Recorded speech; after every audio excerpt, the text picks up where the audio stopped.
righteousness and hatest wickedness. Therefore thy God hath anointed thee with oil of gladness above all thy fellows. How important it is. ఇదెంత ప్రాముఖ్యమైనది చూడండి. Loving righteousness as Jesus loved and hating wickedness. యేసుక్రీస్తు ప్రభువారు నీతిని ప్రేమించినట్లుగా నీతిని ప్రేమించుట, అలాగే యేసుక్రీస్తు ప్రభువారు భక్తిహీనతను ద్వేషించినట్లుగా భక్తిహీనతను ద్వేషించుట. So it says perfecting holiness. అక్కడ రాయబడతా ఉంది పరిశుద్ధతను సంపూర్తి చేసుకొనుట అని. Last part, చివరి భాగం, last bit, చివరి మాట, in the fear of God. దేవుని భయముతో. How do I perfect holiness?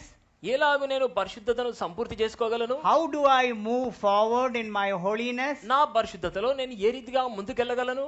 That is in the fear of God. అది దేవుని యందలి భయముతో. You want to be holy? నీవు పరిశుద్ధంగా ఉండాలనుకుంటే? Because I want to keep my name. ఎందుకంటే నా పేరు నేను కాపాడుకోవాలి గనుక.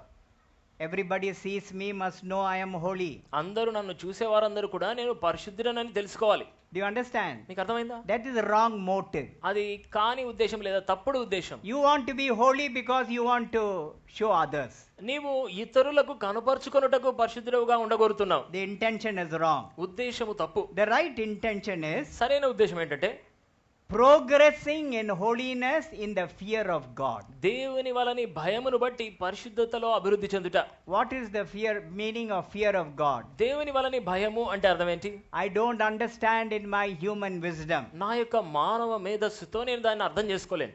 And then I have to come to a position to understand who my God is. నా దేవుడు ఏమై ఉన్నాడు అని అర్థం చేసుకునే స్థాయికి నేను రావాలి. And you must come to the position I am conscious of his holiness. ఆయన పరిశుద్ధతను గురించిన స్పృహలో నేను ఉన్నాను అనేటువంటి ఎరుకలోనికి రావాలి. Because he is a holy God. ఎందుకంటే ఆయన పరిశుద్ధుడైన దేవుడు. I respect him. నేను ఆయనను గౌరవిస్తాను. I honor him. నేను ఆయనను ఘనపరుస్తాను. I reverence him. నేను ఆయన యందు భయభక్తులు కలిగి ఉంటాను. Because of his holiness. ఎందుకంటే ఆయన పరిశుద్ధతను బట్టి. He is a holy God. ఆయన పరిశుద్ధుడైన దేవుడు.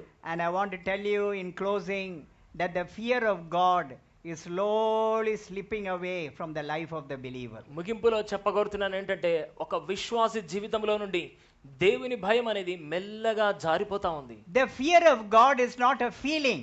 దేవుని భయము అంటే అదేదో అనుభూతి కాదు. It should be demonstrated in our life. అది మన జీవితము ద్వారా ప్రదర్శించబడాలి. Very very important. ఎంతో ప్రాముఖ్యమైనది. Now I told you ముడిస్తాము. I got only 5 minutes. ఇప్పుడు ముగిస్తామని చెప్పాము గనుక ఇప్పుడు 5 నిమిషాలే ఉంది. In this 5 minutes ఈ 5 నిమిషాల్లో you